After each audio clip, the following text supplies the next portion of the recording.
fairly well time. Good morning. It is Dominic Steele, and thanks for joining us. It is Tuesday morning, 28th of February. We're in chapter 24 of Chris Watkin's Biblical Critical Theory, and the title of the chapter is The Last Days in Modernity. Couple of questions from the end of the chapter. Explain and critique the statement, people of modernity. I see that in every way you think of yourselves as very irreligious, but your irreligion is very Christian.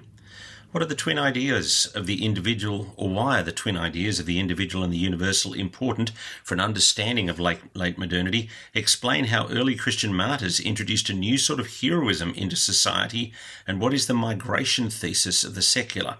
Find one example from your own experience and describe it. I'm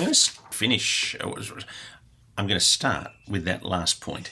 The migration thesis of the secular. And I'm just going to jump in with the conclusion that Watkin gives to this chapter. Just before the conclusion, he says, the most interesting migration of all concerns the secular itself.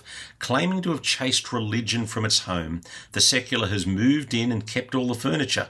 The secular is built on the assumption that there are two domains, the religious and the secular, and that one can grow as the other shrinks. As Tom Holland points out, this is a thoroughly and deeply religious idea, reaching back to Augustine's notion of the two cities. When secularism arrived on the scene, it came trailing incense clouds of meaning that were irrevocably and venerably Christian.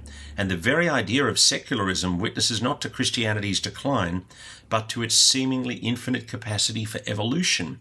Furthermore, when secularism fights against religion, it does so with religion's own weapons, using Christian moral intuitions of universality, individuality, conscience, freedom, equality, and reciprocity to argue against the parochialism and oppression of the church, and for a true universalism in which all individuals are respected and valued. It also inherits from Christianity an affirmation of ordinary life and the dignity of this world, leveraging it to jettison the supernatural altogether and make this worldly existence a self-sufficient reality, unaware of the irony of the migration thesis. So the French sociologist Marcel Gauchot argues that Christianity is the religion for departing from religion, meaning that it is a religion that first creates the space of the secular, that then Zeus-like attempts to kill its own father. Christianity proves to have been a religion for departing from religion.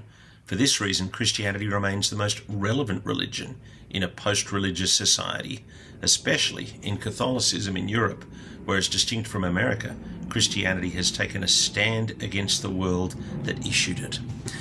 In the conclusion of the chapter, he says, our journey through late modernity in this section has been complex. We've seen that Christianity is substantially responsible for the birth of the nation-state, but the nation-state seeks to extinguish the power of the church. We've seen that the secular is deeply Christian, but sets itself up in opposition to Christianity. Is modernity fundamentally Christian or fundamentally anti-Christian? Are its values, freedom, individuality, conscience, and equality Christian or anti-Christian? It should be clear that no single word response can be adequate.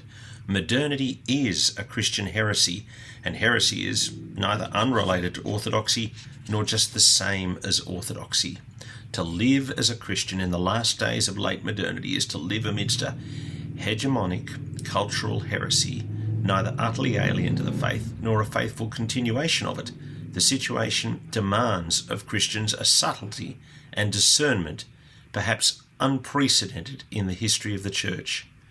Historically speaking, our situation is both familiar and novel. It's familiar because as the overt presence of Christianity fades in society, we're returning to a position occupied by Christians in the late Roman Empire, a marginal minority viewed with suspicion and considered a danger to social cohesion. We're all in the Roman Empire now, but there's a very great difference between Christians of the first century and their brothers and sisters in the 21st, namely that late modern society is soaked, seeped, and cascaded in Christian moral intuitions, Christian notions of transcendence, and a Christian view of time.